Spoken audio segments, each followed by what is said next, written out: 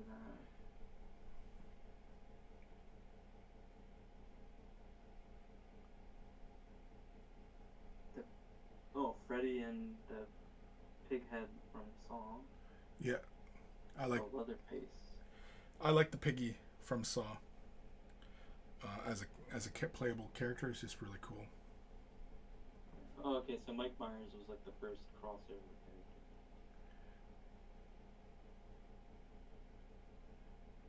If I remember correctly, it actually plays his like little music thing when he gets closer to you. Yep. And there's also a map that's based off Halloween. I know quite a bit about the fucking game, even though I don't play it. Shit, I touched that metallic there. Son of a bitch. You touched it. Now you gotta buy it. Bro already bought it.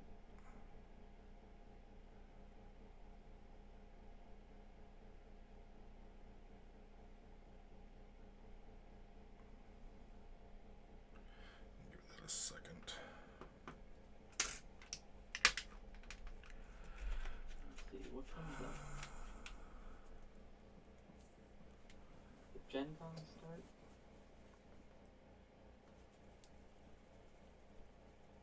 No, it starts tomorrow. Oh, there'll be all those miniature company sales for Gen Con starting tomorrow. Thermicus, you know I could correct on how to day my name, but at this point it's Thermicus. Why am I saying it Thermacius? Thermacius? Is that how you say it?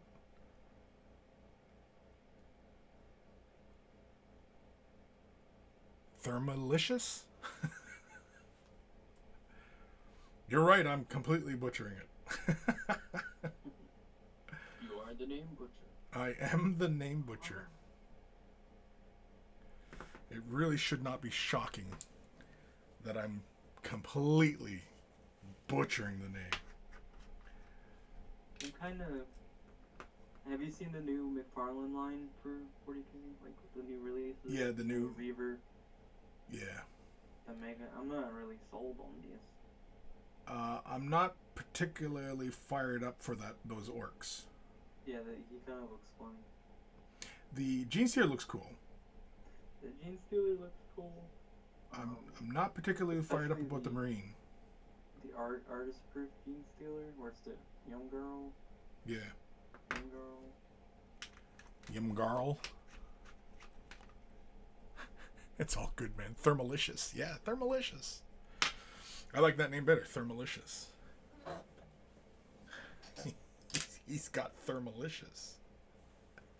The artist-proof Reaver I like a little bit more than the normal one, because the artist-proof Reaver has like the half mask. I think it's a half mask. I don't think it's a full helmet. He's at half mask.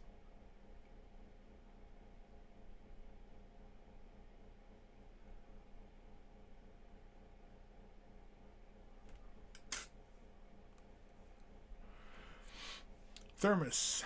I'm just going to say Thermos from now on. I love Tau, but I'm not fired up for the model they chose for the McFarlane line. For the Tau? I never saw the Tau. I never saw a Tau. There was a Tau? Sure. I didn't see a Tau.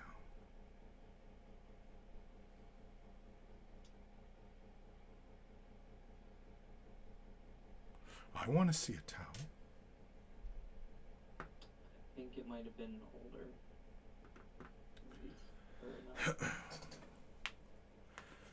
Kim, the painted one has the helmet, and the AP one has the skull mask and a bear head. Oh, really? Yeah, I think they keep doing those alternates because they know like people will either want to repaint the default ones or, you know. Like, I don't understand why they just don't sell them all as artist proofs. Because the people who are really fired up for these figures are a bunch of Warhammer fans anyway.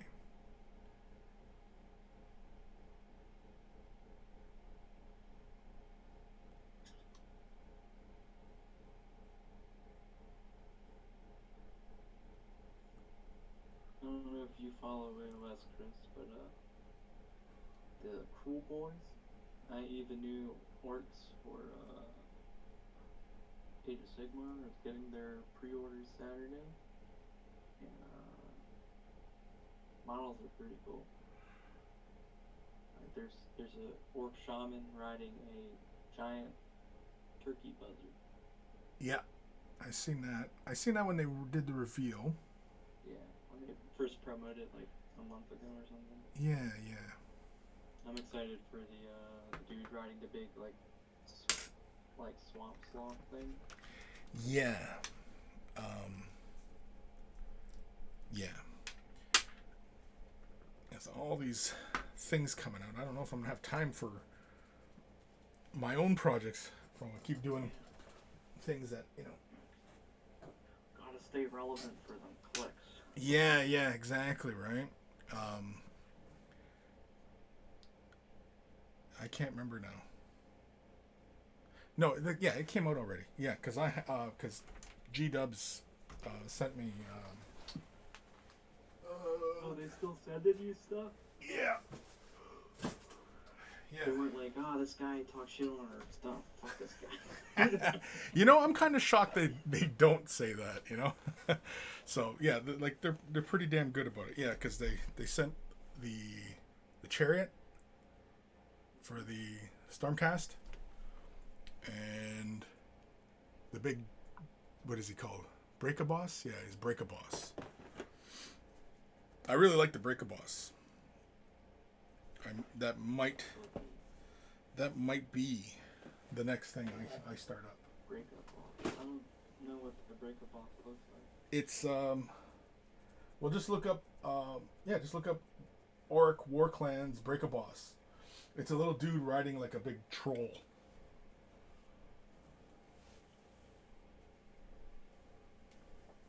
It's really cool. Oh, that one, the one that looks like it's from The Hobbit. Ah, that one, gotcha. Yeah. Yeah, it's pretty darn cool. I like it. Again, it might entice me to paint it up as the next project, because I was looking at the pre-order list and I was like, I don't see him on the Sunday preview, and I didn't realize he was already up for pre-order. Yeah, I'm pretty sure. That's pretty cool.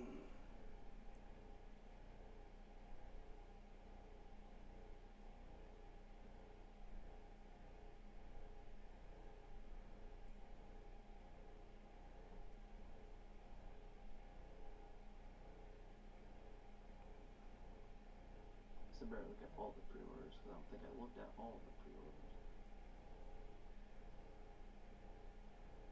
Is it the giant beast skewer Killbow? Killbow. The like little the quite large preserved crossbow, where it's one orc and then like it's like looks like two goblins helping him.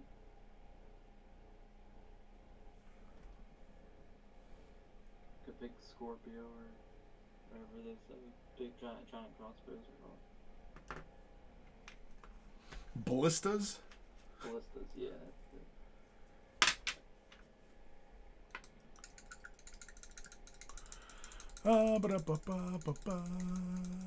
Thermicus, they haven't, but they will for the McFarlane line. Oh, for the Tau, yeah.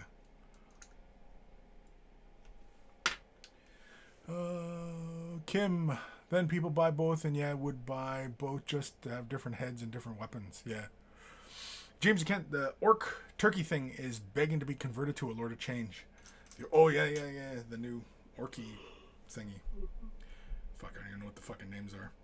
I think it's literally just called like a swamp something. A swamp something? No, it's a swamp boss wants scum drip. And it looks like a giant reptilian sloth.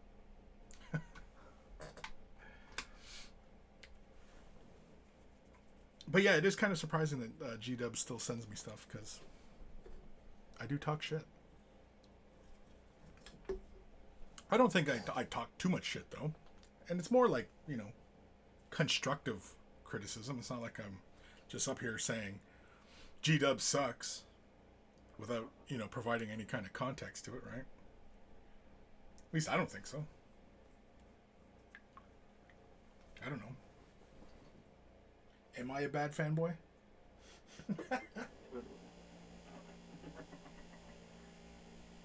Am I being a bad fanboy? Totally being a bad fanboy, Gus. Totally. I guess, right? Like, all things considered, I mean, like,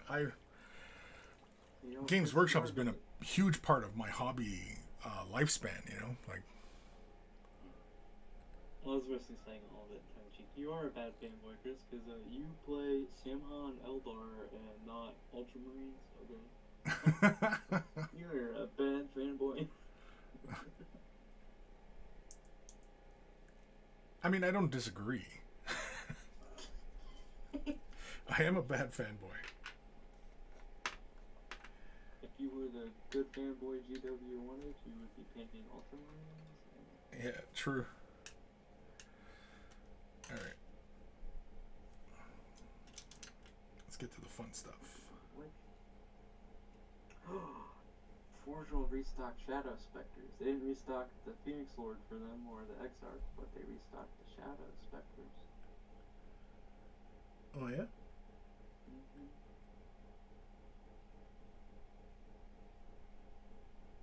Is he getting any? I might. Just might. I have never seen them in action. Or have I? Maybe I have. A buddy of mine had them when they first came out. He picked them up.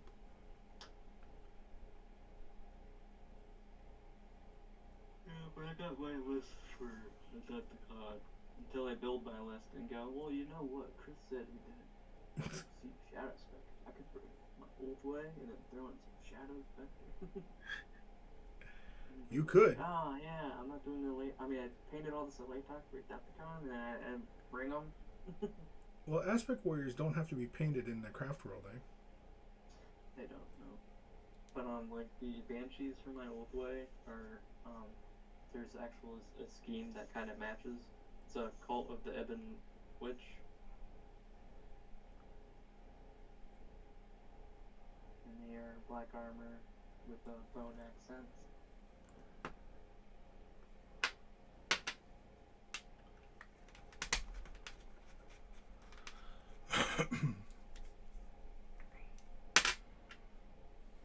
But the shadow specters I was just painting in the studio teal scheme because I like that pale green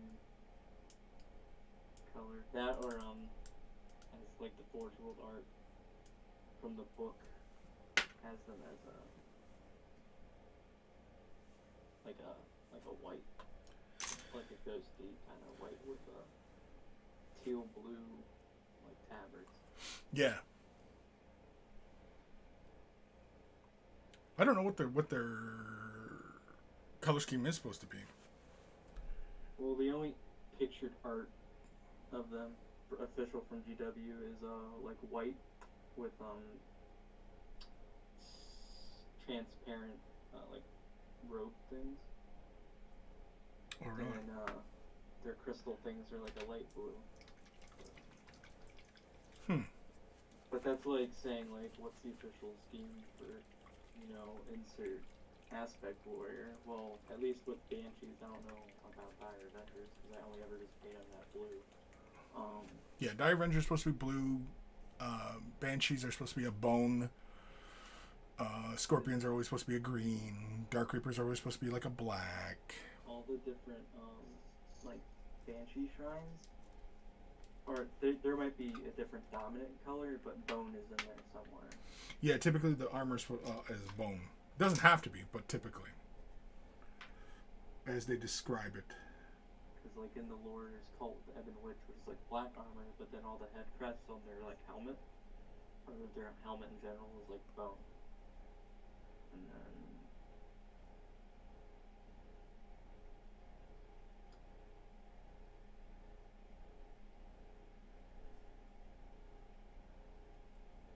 Ebon. No, it's not Cult of the Ebon Witch. It's called the Ebon Witch.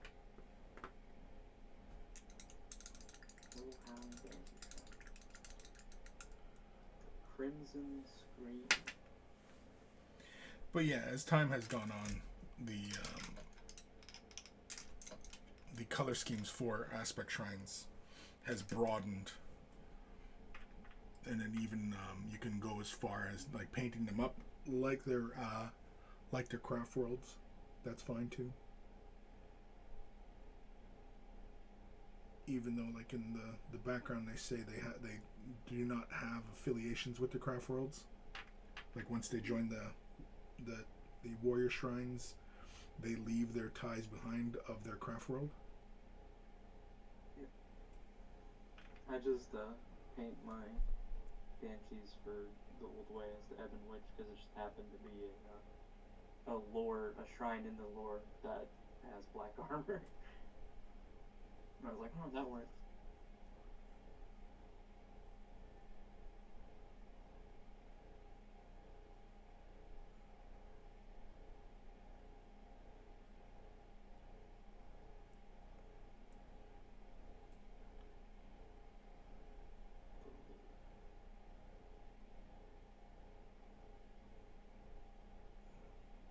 And the Crimson Scream is bone with red helmets.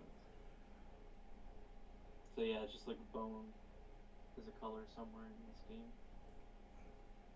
Yeah, for Howling Banshees, yeah, it's supposed to be a bone. Is their color scheme? Because they're ghosts. They're banshees. Whoopie ghost.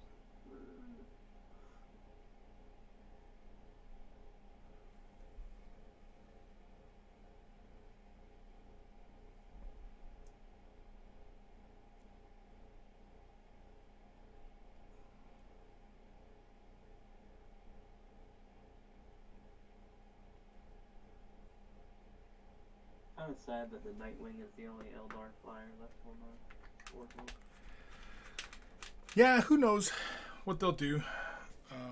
Because, like, yeah, it seems kind of grim that, you know, they pull those flyers, especially when the Eldar flyers are so kick-ass. But the game itself, Aeronautica, that Phoenix Bomber is there. Yeah. So it's not like it's been deleted. It's not, it's just like the models aren't there anymore. Yeah, so they might restock them. Who knows, right? Who knows, they might come back next edition like, haha, psych, we brought these back due to popular demand. What would be really cool is if they, Plastic. yeah, if they did in plastic. That'd be But cool. the Nightwing. Yeah, do the Nightwing too. Do them all plastic. Yeah, do them all. I would love it if the Scorpion was done in plastic. That'd be awesome. That's one I am surprised hasn't made the transition. Oh yeah. Because it seems like all the factions, or at least a good chunk of the factions, are getting a super heavy in plastic, or have a super heavy in plastic. Because, you know, Imperials, you have Baneblade, Knights, Bobby G used to be super heavy, I don't think he is anymore. Chaos has that corn thing. The Greater Demons aren't technically super heavies, but they're big models. Well, I guess you could argue that Eldar have the Wraith Knight. Yeah, well, the Wraith Knight, he's a knight, so yeah, he's grand scale. He's for I was the just saying because I was sitting there because like I completely forgot about him because I was like, oh, Eldar doesn't have a classic super. And I was like, oh wait, the Wraith Knight. yeah, Wraith Knight's a super heavy. Yeah, he's a super heavy. I mean, We need another super heavy. as far as like villains in Epic, it was Eldar and Orcs that had the most toys. As far as the Imperium was concerned, because the Imperium is both Space Marines and Imperial Guard, and like Forge World, the Baneblade used to be a Forge World kit, and then they made it plastic, which made everybody hopeful that we would get that plastic Thunderhawk, right? Because they were, possibly tooling up, you know, to see if they could do it. Oh, look at that. And here we are, a little over 10 years later, plastic Baneblade, I think. No plastic. No, they finally came out with the plastic Dunrock. Yeah, yeah. It's a lot smaller than people thought it was going to be. Yeah, that expansion should be coming out soon, right? It should. It's typically they make their announcement and then it's like, you know, a couple months later. Yeah. So I better buy that current expansion kit, you know, next time I'm at GW before, because as soon as the next expansion comes out, that expansion kit is gone. At least the campaign book, not the models from the box, but the campaign book is typically gone. Right. With the little with the maps that you come, because they have each new 2-player box set comes out with they have the base box set that's online only. That was the first one, but then, you know, they come out with the expansion for it, like the Rin's World campaign, gone. So I better get this box campaign before it's gone. Cause yeah, the Aeronautica Eldar can't be too far behind. Yeah, I'm looking forward to that.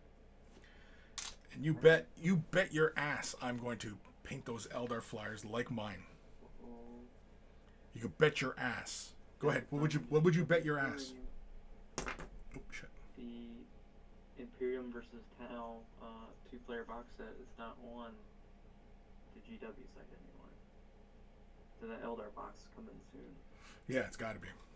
They announced that ages ago. Because you can buy the campaign book for Terrace right now, but you can't get the box that has the map in it. I guess I'm making a trip to GW Saturday. Because my local still has both those boxes. And I actually like Aeronautica. It's fun. It's not a super rule intensive game. No, it's you know, it's a beer and pretzel kind of game. I mean, not that 40k is super intensive. No. Aeronautica is even like less so. No, it's pretty solid. I mean, like. Well, I'm not saying it's not solid. I'm just saying like the rules. There are even fewer rules for Aeronautica. It's like, you know, I like it. You can sit there and go over the rules with somebody. It plays kind of like a traditional board game. So a lot of people, I don't know, transition to, you know, from board games or having never played, you know, a board game to Aeronautica is a lot easier. At least in my opinion. I mean, shoot, I could even get my mother to play Aeronautica. Get your mom. She doesn't. I mean, she used to play board games. Oh yeah, that's cool. And since Aeronautica kind of plays like a board game, where it's like tiles and you just count tiles. Yeah.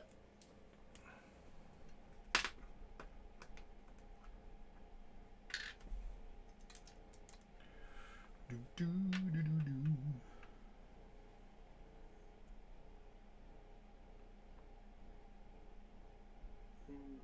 There are periods of times where one of my parents would play games with me, just because, I don't know, wanting to show a vested interest in my hobby. It's kind of like when I would go to the batting cages, one of them might tag along, because, I don't know, they're trying to be supportive, even if, you know, they don't care about baseball, or, well, my dad loved baseball, but my mom doesn't give two shits.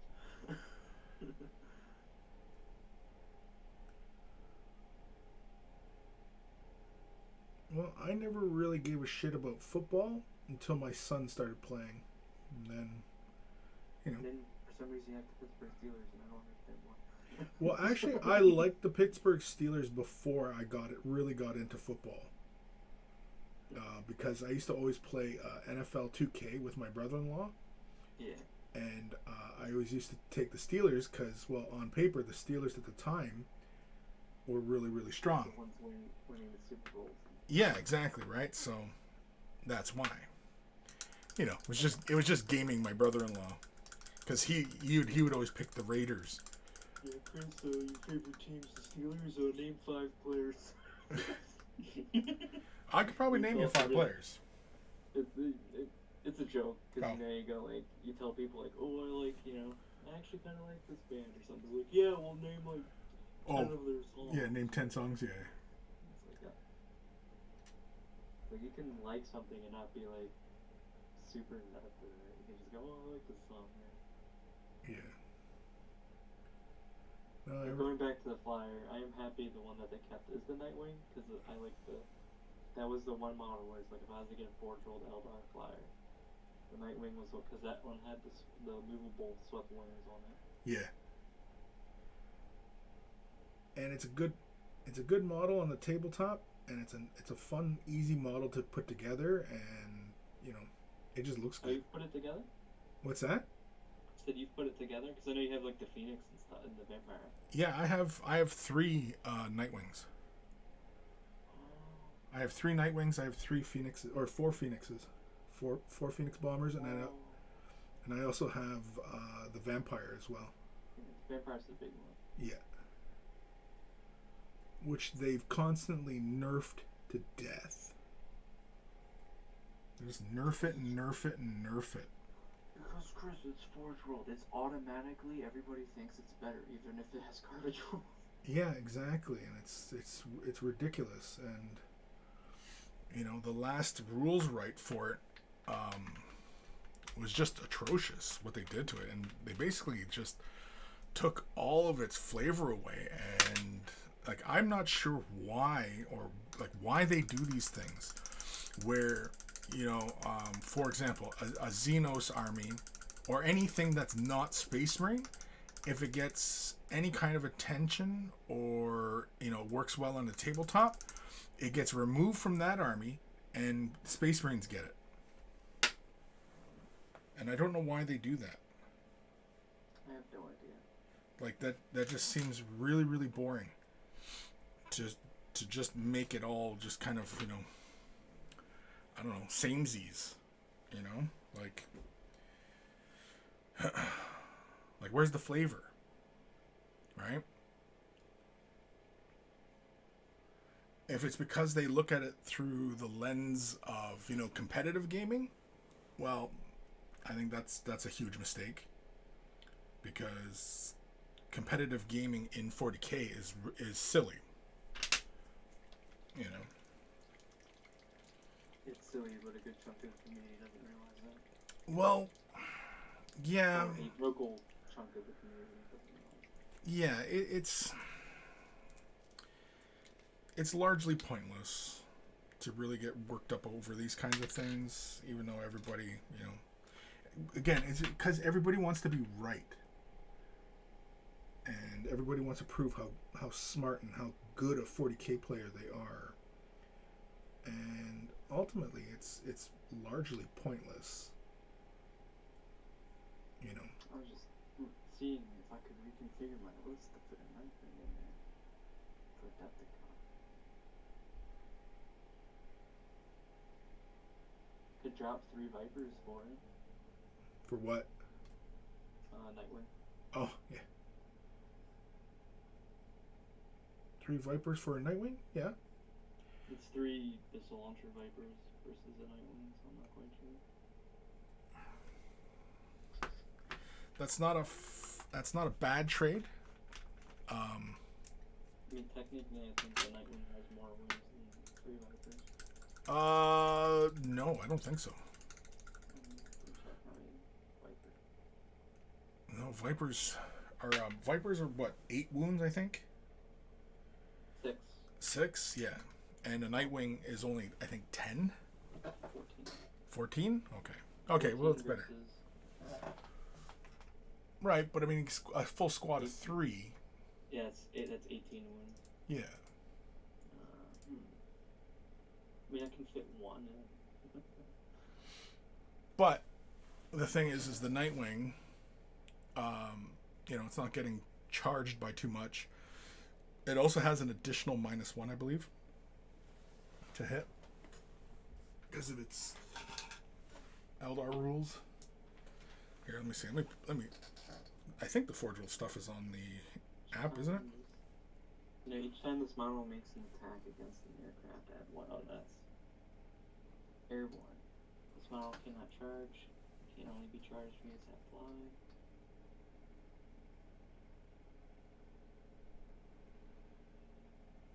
Hard to hit. Subtract 1.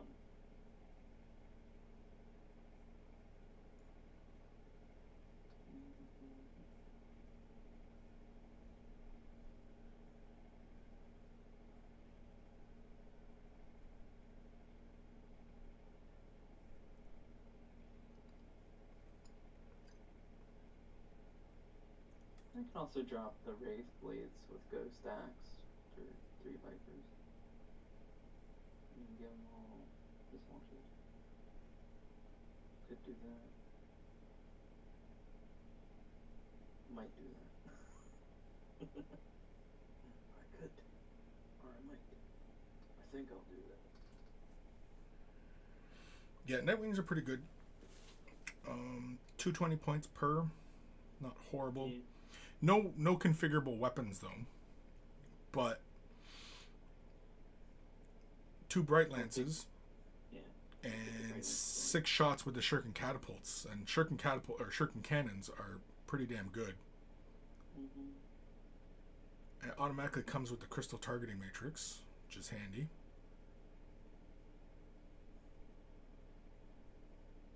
And as opposed to Vipers, where if I want the 20-inch remove characteristic, I have to take 3. Yeah. This one is just, I extend my wings, I move 20 inches.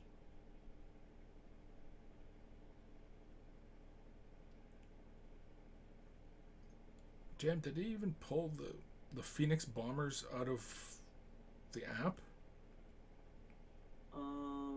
It's Legends, so it might not be in the official app. Yeah. You have to download the PDF for it. It'll still have points values. Yeah, because I was just looking at the Nightwing, and then scrolling over to the P's, and I don't see it. I see the Phantom Titan. It's probably not in the app because it's Legends, and once they're Legends, they get the PDF, and that's it. And then they might update the PDF for newer editions, but they're not getting like an active update. That's some bullshit. Wings of Cannon.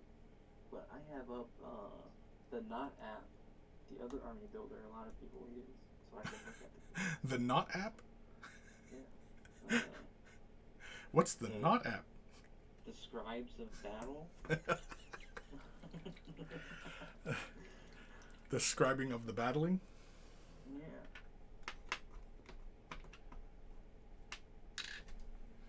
That's the Phoenix.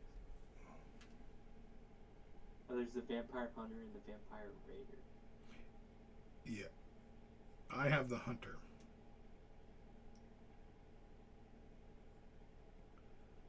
The Hunter's a lot of fun. Yeah, so I think I'm going to take a Nightwing, and now it's just like, do I want to drop the Vipers, or do I want to drop the Wraith Guard?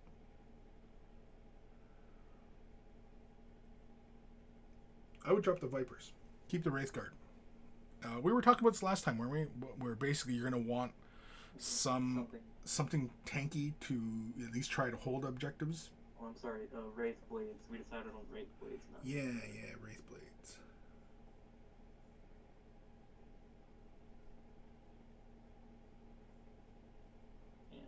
Gonna go with the Ghost Axe and Force Shield just because the Force Shield gives them a invul. Makes them a little bit harder to remove. Yeah, with the shields, I usually run blades. Like swords. I would run good swords, but these guys are gonna be on foot. Yeah. I like the blades just because extra attacks. I guess that's really it. Extra attacks. Yeah. Ghost Axe, there isn't too many negatives. I think it's I take a slight hit, I subtract 1 from the hit roll. Yeah, the axes hit a little harder. You get fewer attacks, but the added benefit of having that shield, especially on, them, where they're most likely going to take, the full brunt of your enemy's attack, right? Yeah, because I'm playing a late talk, so aside from them and Guardians, everything else in the army is going to be really hard to hit. So, well, actually, everything's just going to be really hard to hit because everything has the keyword. But the Rangers have their buffs from their camo cards, and yeah, this list is going to be really annoying.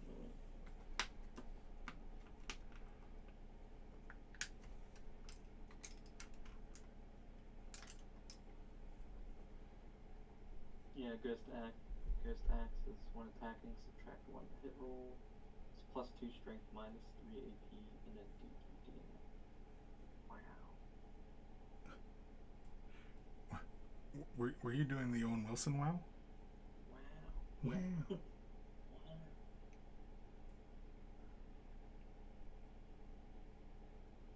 And their weapon, so it'd be wars to hit with the axes, which isn't a big game. Like a 50-50, 2 attacks each. So I'm hitting with 3 hits. On average. Yeah, the way I play, I like having the blades just because typically, you know, for Eldar you're always getting kind of overwhelmed. Yeah. I was thinking of the blades, but then I was like, but this is like the one unit that people are gonna start freaking shooting at. So everything else is like, haha, your minuses the hit. I get buffs to my armor roll. Yeah. And hopefully, yeah, your opponent is already pissed off at you anyway, so. Well, if it's anybody like, you know, it's just Yeah. not thinking Eldar to begin with.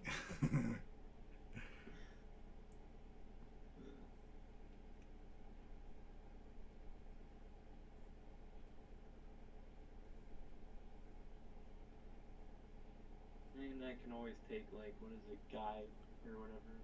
It's a psychic power, cast it on them, and it's like, oh, they're hitting on 3 here. I think it's Guide. Yeah. Guide allows you to reroll to hit.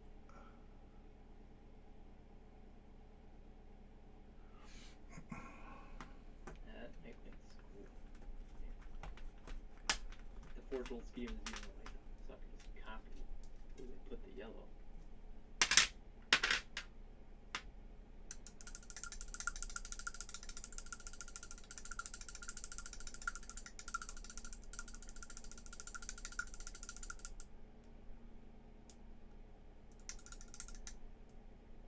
But if we do power level instead of points, I can fit even more stuff.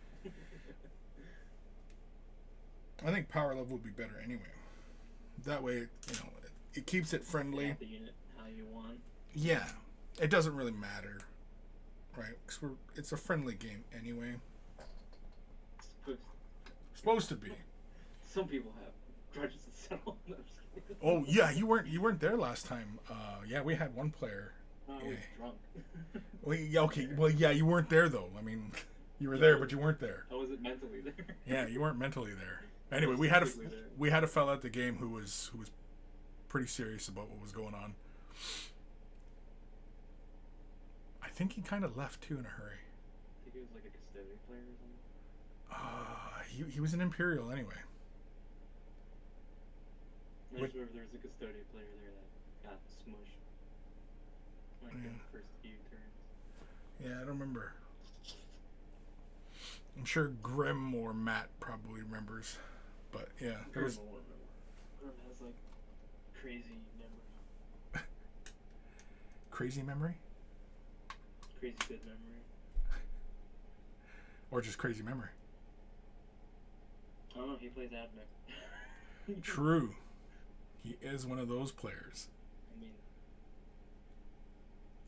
you should ask Grim if he shows up. Do you have a toaster shrine in your house? Oh, Grim's here. Remember which fellow now. Fucking Grim's in the chat. Do you have a shrine to a toaster in your room since you play Admech? Okay, recap for Grim what we were just talking about.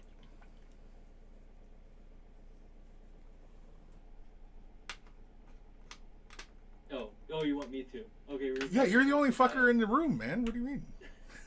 I thought, okay,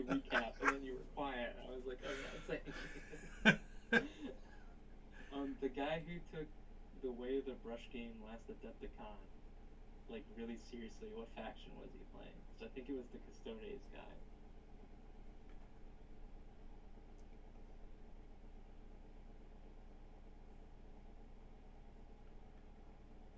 See if Grim remembers. Now we wait for Grim to answer. He already left. It's like, oh, these guys making fun of Admech. Fuck these guys. Better things to do. Yeah. Got better shit to do than get fucking shit on. To be fair. I don't care. I don't know. Grim, do you remember? Oh, okay, here we go.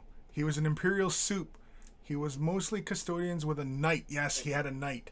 And his knight died turn 2 or 3, and he gave up, as I recall. Yeah, I remember, yeah, Buddy brought the knight, and yeah, he left. Yes. Yeah, I told you Grim would remember. Well, I knew Grim would remember. Grim's a smart fella. Did you say amongst other things? And I said he remembers things. Oh, I said he's a smart fella, and I thought you said amongst other things. I was like, whoa. Fucking Buddy just helps us out, and you're just throwing shade at him again. Yo, fuck that Grim. Yo, fuck Admech. Yo, fuck Admech. Fuck your couch. Mars, stupid. Yeah. Anybody who plays fucking Mars is a fucking idiot. I don't think he plays Mars. No. Thank you. My robots did nothing. My robots did nothing wrong. I actually don't know if Grim plays Mars or not. I was just like, Admech world, Mars.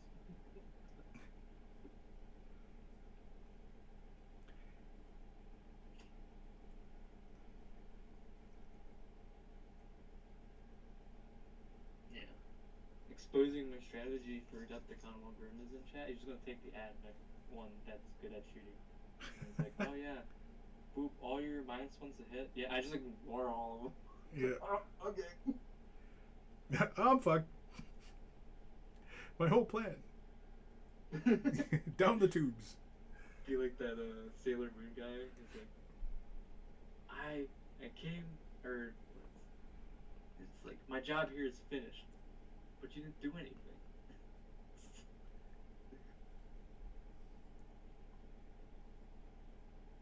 That reference was a little over my head. Oh, it's in the show. Some like wizard dude shows up, and he's like, "My job here is done," and then they all go like, "But you didn't do anything," and he like dramatically disappears. No.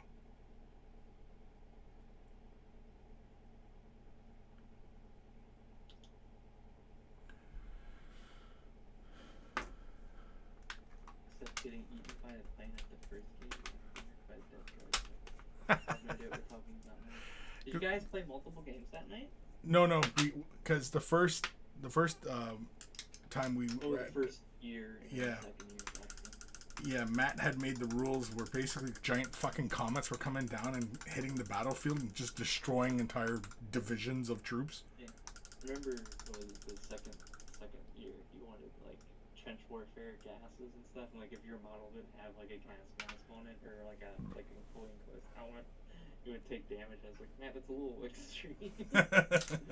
So I'm like, that's like 90% of 40k model don't have help. Yeah. Dude. It's a little extreme. We're not. I get the enthusiasm. Were you doing a playing orcs? They're fucked. Were you doing a dinero there? I don't know. Have you been drinking? No. I mean, pain netted up, but that's not it. Graham, I had one model left by turn 3, and my Dune Crawler almost took out Chris's Titan before getting kicked to death or something. Yeah, because Because Yeah, that fucking walker thing and the stupid laser gun on it was just killing my Titan. Oh, actually, you know what? Let's do that. Let's just, you and me will both bring Titans. I'll bring a little Titan. You bring a big Titan. Bring the big Titan again? Yeah. Yeah, I could. Chris, this isn't 1,000 points or like 100 power levels. I'm just like scribble on like little pieces of paper like Martin's Fallen. It's like I can do what I want. Like this is right here. It's a 10 power level. All right. Let's see if I can squeeze this peg right into the socket here. Can we do it? A moment of truth. Yeah. Okay. Can't do it on camera. There we go. Sweet. Arm is in. Where? Oh, I fucking broke it. No, I'm just kidding. Yeah, there we go. Sweet. Okay, that's one arm in. I can't really do the other arm because the other arm's got the little computer doodad. Time we at here? We'll get 20 minutes. I guess maybe we can paint this screen, I guess. What should we... If you finish on time. Yeah, true. What should we do that screen? Green? Blue?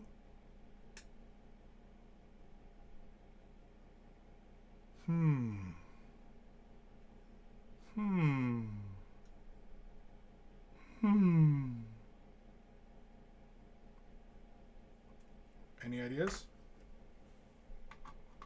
No, I got none. God damn it.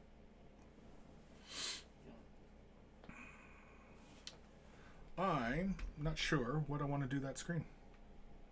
I think in contrast to everything else, I think I want to do it blue. I know everything for Decepticon is still up in the air, but if you were to do power level, what power level would you choose? Kim, hairdryer to put the McFarlane Marine together green. It's always green screens. Well, that's just the way people paint them. You paint them any which way you want. Paint it black, paint it red, paint it green, paint it yellow. You can paint the screen whatever colors you want, man. Use some imagination. For God's sakes. We're doing it blue. And I'm going to use... Oh, I don't know. Oh, okay, so incursion is 50 to... That's the 500 to 1,000 points, and it says 50 to 51 to 100 power level. Which is funny, because I can fit a Revenant Titan in 100 power level, but I can't fit it in 1,000 points. It's actually 75 power level. I'm going to do something goofy. I'm going to take Incubi Darkness and Cantor Red. I'm going to quickly wet blend that.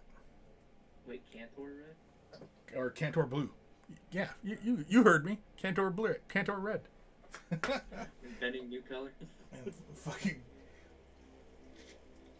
Just fucking everybody up who's trying to follow along. This is when we know, this is when we find out Chris is, not colorblind, but color, fucking, unlearned, I guess. fucking color dyslexic. Yeah, it's like, this is red. No, Chris, it's blue. I wonder, is that a thing? Color dyslexia? I don't know, I guess maybe if you were intentionally taught colors wrong. That'd be fun to like your parents just tell you, like, this is green, but it's obviously, like, pink or something. Yeah. What? It's got me wondering now. Giant conspiracy blues are actually red. Yeah. We just change all the labels so you know they're, so you think blue. Yeah, I'm going to put down a layer of Incubi Darkness, and then I'm going to blend the blue in. So, let's What's grab the blue for? the screen on his arm. Oh yeah, the Primaris have those little, like, PDA things. Yeah.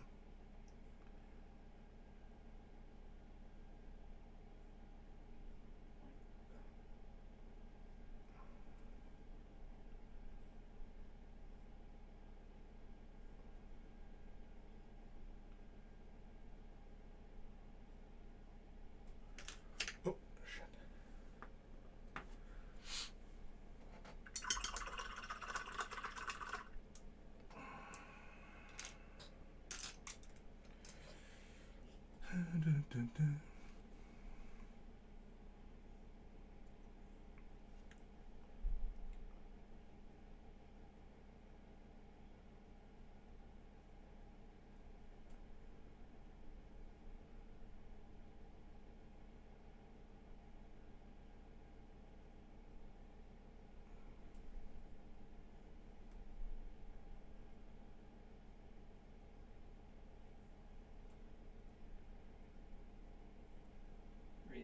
pretty cool.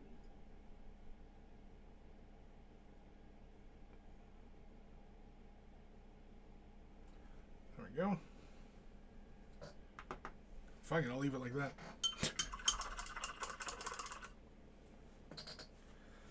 Give that a moment to dry.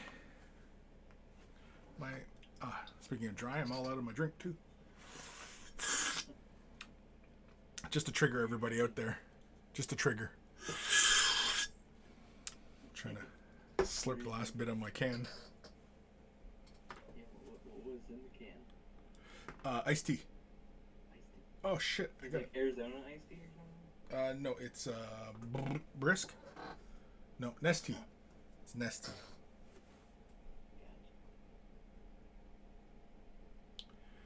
Do do do do do do do do do. Now, this arm most likely will be sitting horizontally, so probably should brighten it up near the bottom portion of the screen. Right? Right? Right. Should do it so it looks like he's looking at email. He's checking his email during a battle. So, what email service do you think they use? In the 41st millennium, do they still have email? I don't know. I'm thinking AOL dial-up.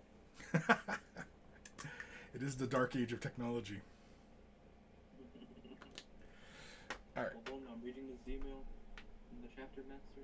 Nah, battle brother, I have to make a phone call.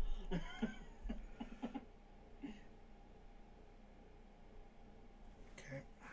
Let's grab the last little bit of incubi.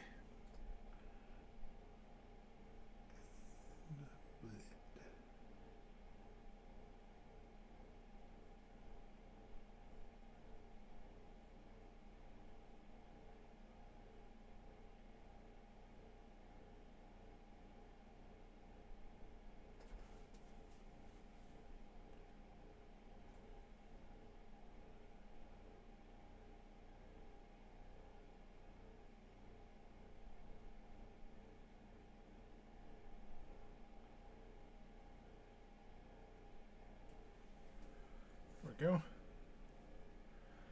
Give that a moment to dry. What should we highlight with next? We will highlight with Sotek Green. Just because. Because I like it. And we'll use Temple Guard Blue. Because I like it. These are fun colors. So I lied. It's not going to be a blue. It's going to be a turquoise. Why? Because I like it. That's why.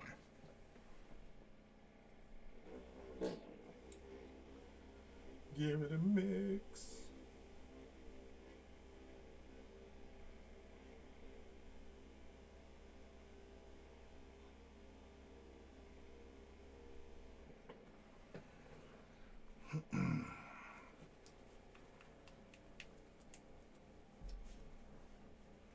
So yeah, we're going to take Sotek Green. Let's slap a little bit onto my palette. Okay, it's not quite a little bit. A little bit. Or a whole lot. That's quite a bit. It's okay though. We'll survive. And let's... so we're building the color that way. Yeah, I suppose we could probably just take a little bit of Sotek Green. And yeah, just lay it like that. Take a little bit of the blue. And then just blend that out. Just like that.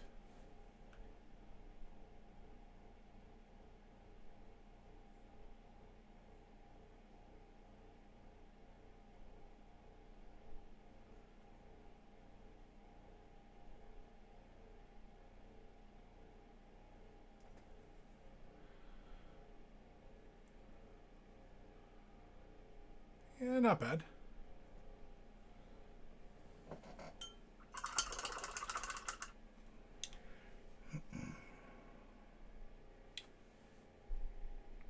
going to speed up this dry though.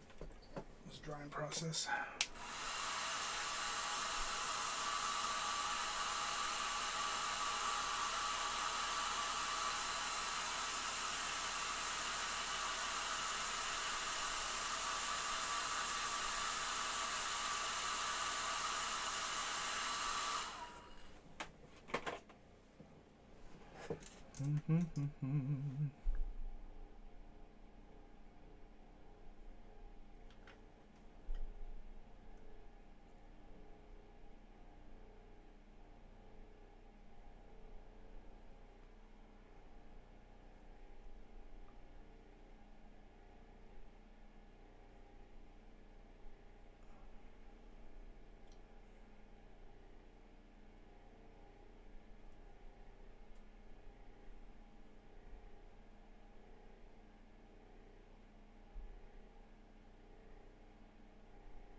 That is not horrible.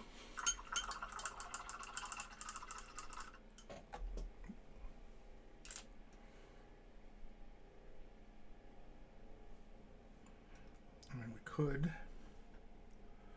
take a little bit of the color, generous amount of water, break it into a glaze,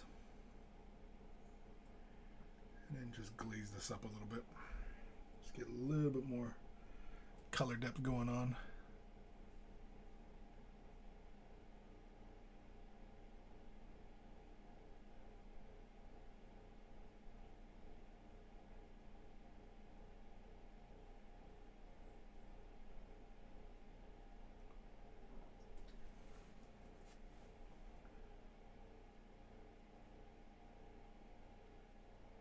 Oh, the Age of Sigmar app came out.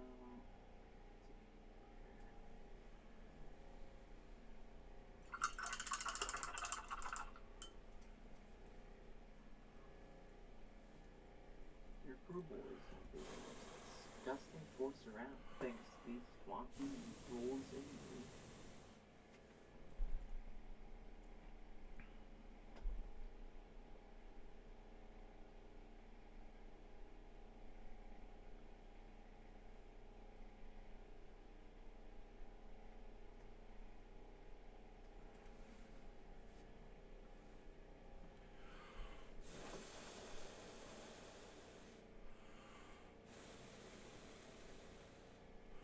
Kim, that looks really nice in contrast to the red armor. Yeah, it's not bad.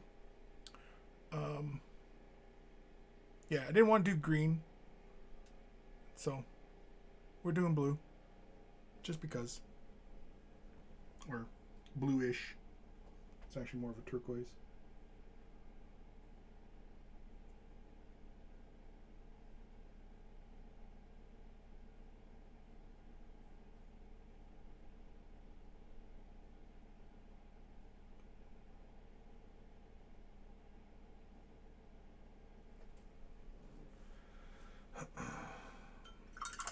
Just getting a little bit more of a transition going on there. Just a little bit. I'm not going to fret it too much. In fact, I'm done. Temple Guard Blue is going to be next. This is going to be a quick little highlight.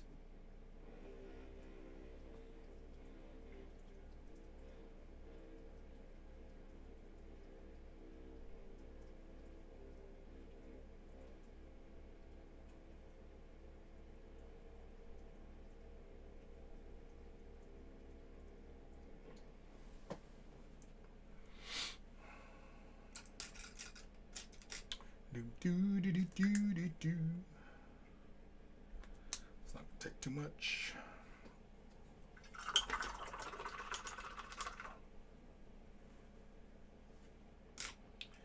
And we'll use our detail brush here so we make some nice fine little lines.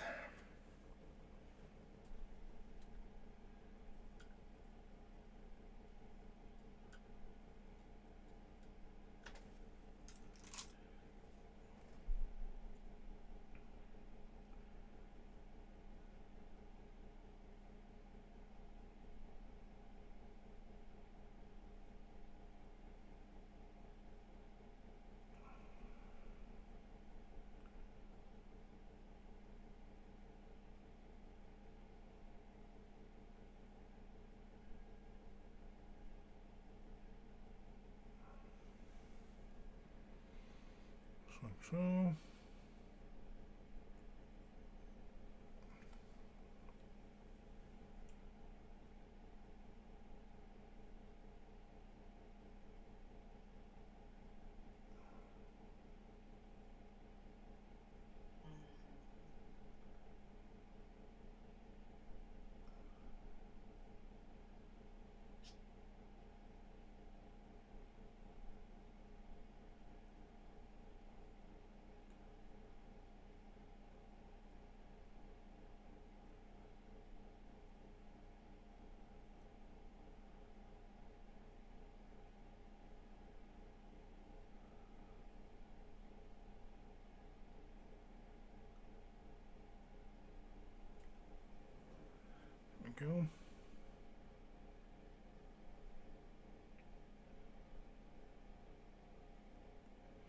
Kind of need something in there now. What can we put in there? What, in the screen? Yeah.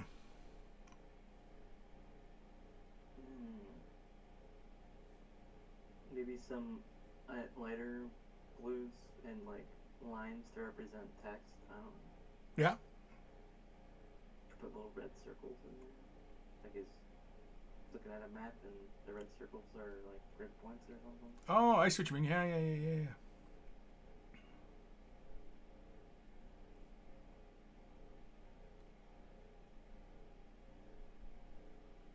He could be looking at Only Imperium. Only Fans Joe.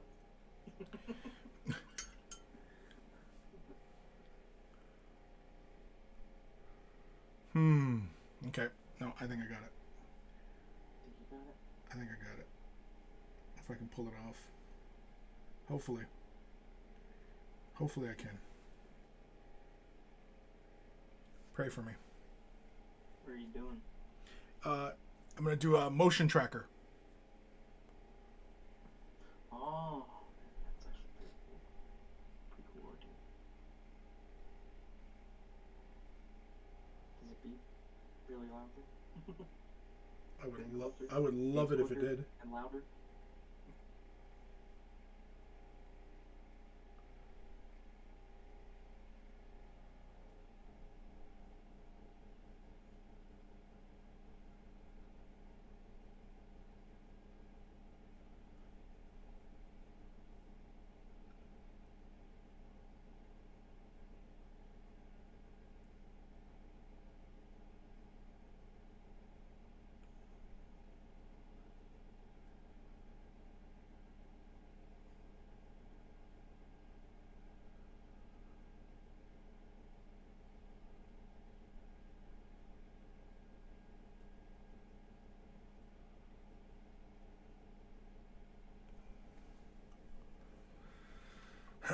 Trying to draw it really quickly here, but yeah. Don't go too quickly. I'm partly there. Just got to round off some of these shapes here a little bit more.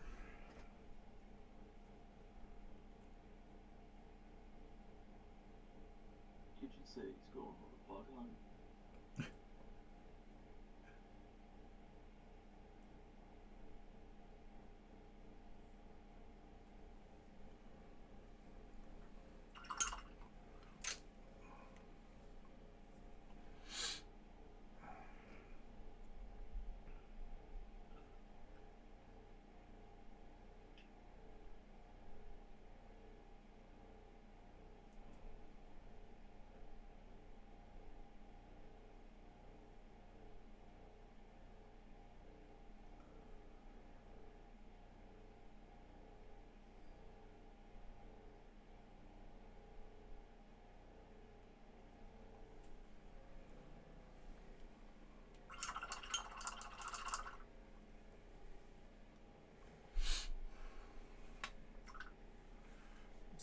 Some of this up. Let's take a little bit of the Cantor blue.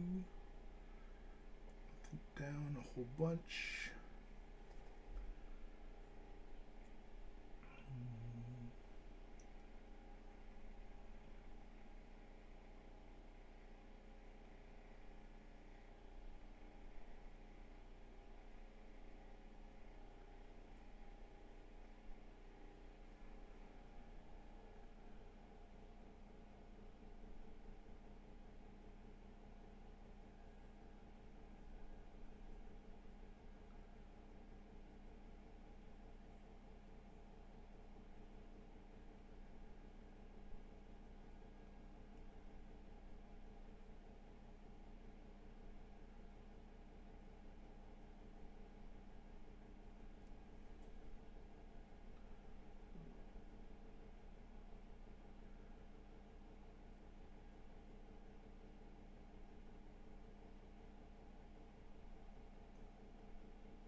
Okay. Sort of getting there.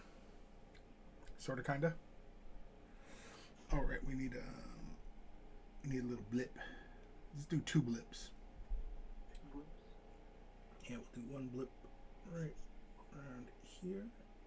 One of them the queen, or both of them drones? What?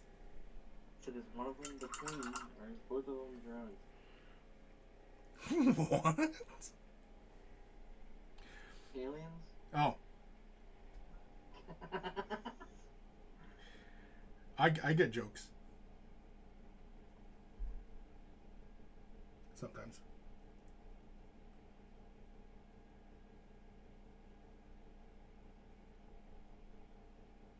Because for the most part, except I think like the blips might have been yellow on the motion trackers. They had the blue screens like that.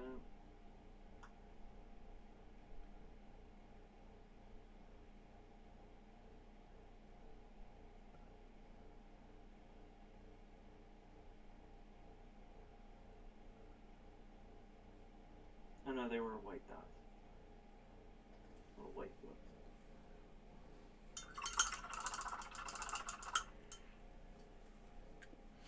All right. I need a little bit of white. Wait. We'll mix it into the remainder of that temple card.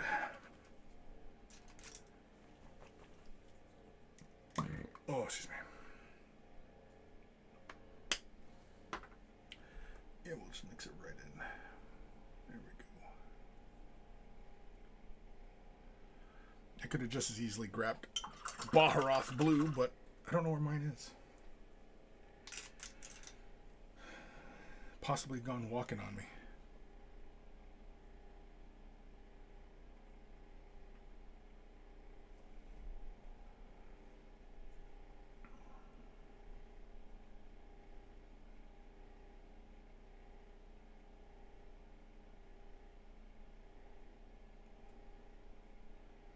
There's even an app for your phone.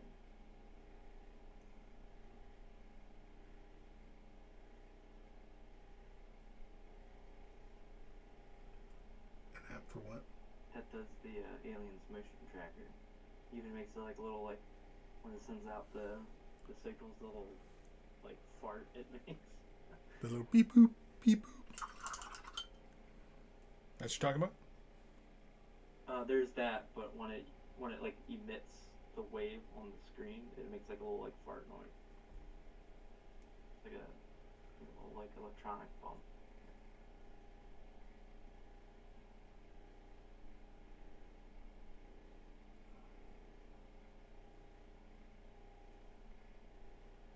That's pretty cool.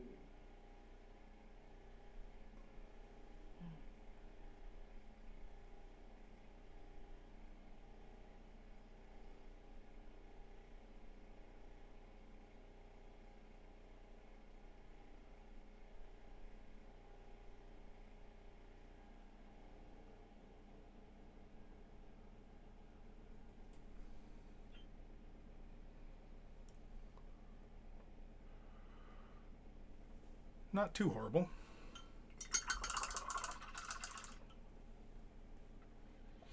I want to make that white dot just a little bit brighter.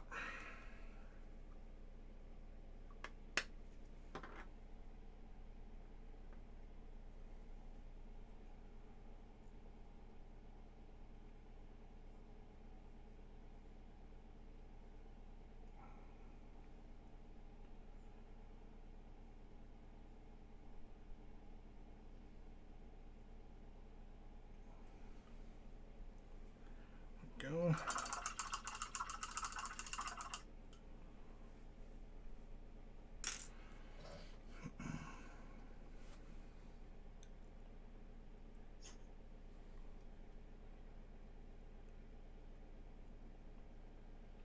It's fun. It doesn't have the overall look I'm going for though. So you know what I gotta do? Do you know what I gotta do? What do you got? I'm gonna hit it with some Pterodon turquoise contrasto paints. Thin it down. Just do a thin little layer, just to resaturate some of the color.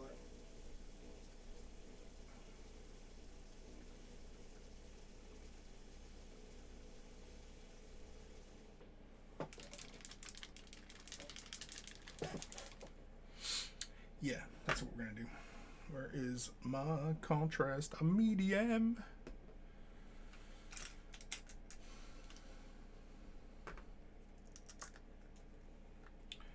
Throw a little bit onto the palette. That's probably too much. Who cares?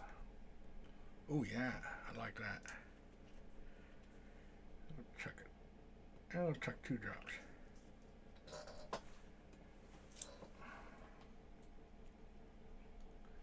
Give it a nice, thorough mixing.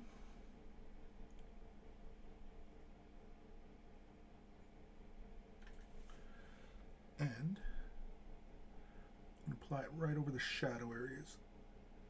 Just like so.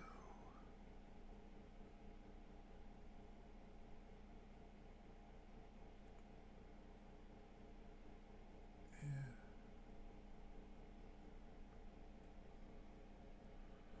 Just like that. I actually want to feather out the color a little bit more.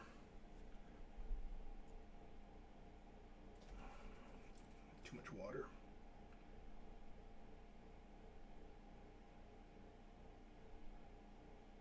Getting tidy. Okay.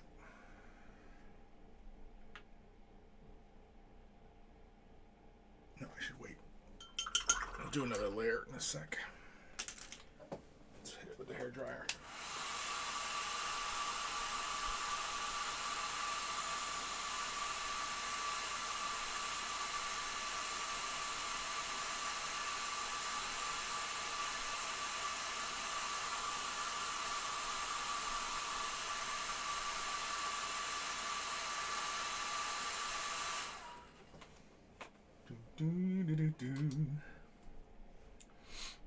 Yeah, I don't think that looks too bad.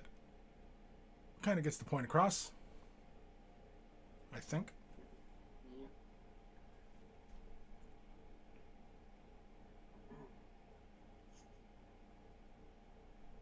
Now you need to buy like 10 to 20 of the Q2 ones and make it better.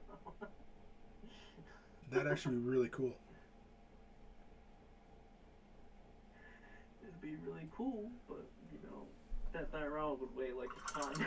Oh yeah, for sure. Fucking metric ton. Here's your question though. Is a metric ton more than a ton? I don't know, is it? Or is that like that joke? What weighs more, a ton of bricks or a ton of feathers?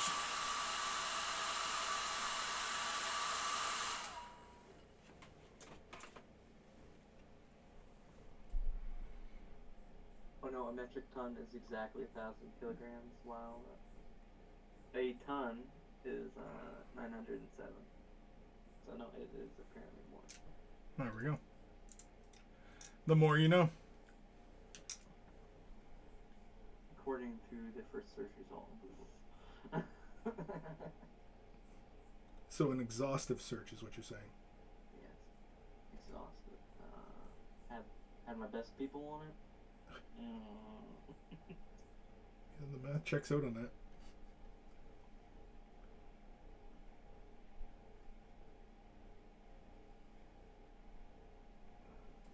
Yeah. Yeah, I'm okay with that. I am perfectly fine with that. It's pretty cool. All I need is that little sound now. Beep boop. Beep boop. Beep boop. Beep boop. Fuck, I don't know what it is. No, it literally sounds like a fart with like a ring. Like when the receiver sends out the signal before there's any blips, it sounds like Like a Arms in. We are getting there, kids. yar. Yar. Yar. Yeah. Yeah. We're getting there.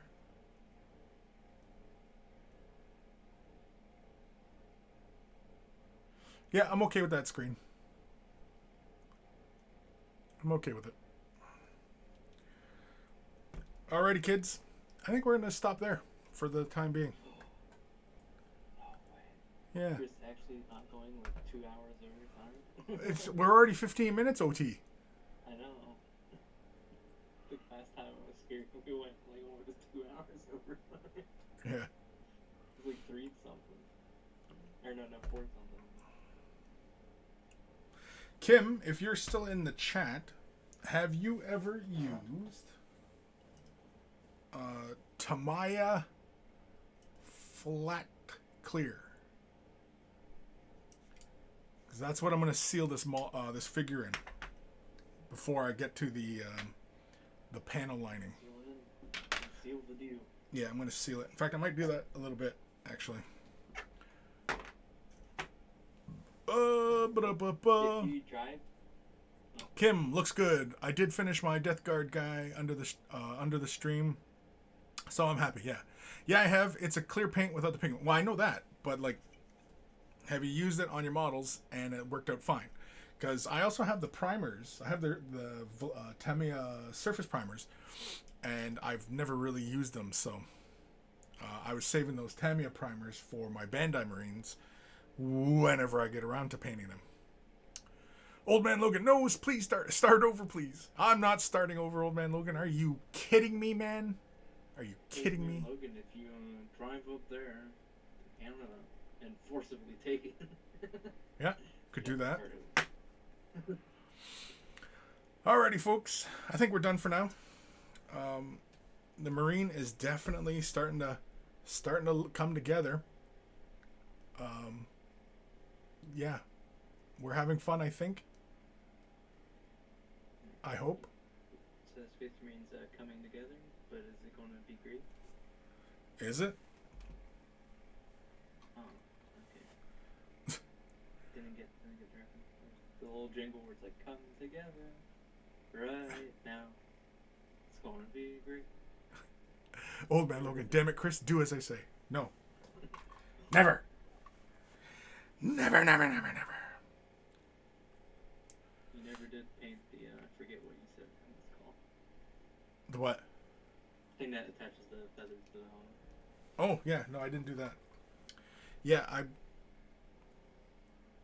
I think I am going to paint it like a shell.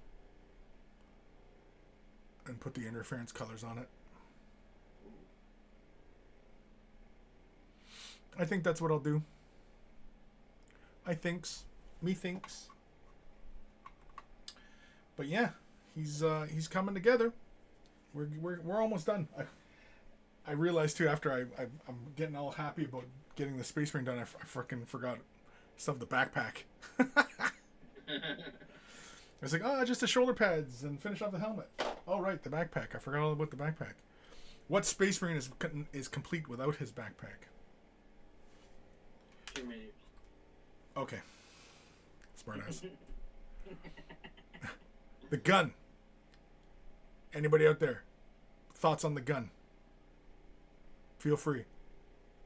I'm listening. Chime in. The gun. You put some field degree on it. Filigree on it? Yeah. Well, you know what? I was actually thinking because I'm going with this whole Native American vibe with this guy. I was thinking of actually doing a design running down the shin. There's a linear design that I was thinking about putting there. Just thinking about it. More content. Do it. Dude, it's more content. I'm pretty pleased with how the little scanner screen looks. I'm mostly happy with that. Mostly happy with where he's at the moment. Let's see here. Can we get a look how he looks with his helmet? Boom. There we go.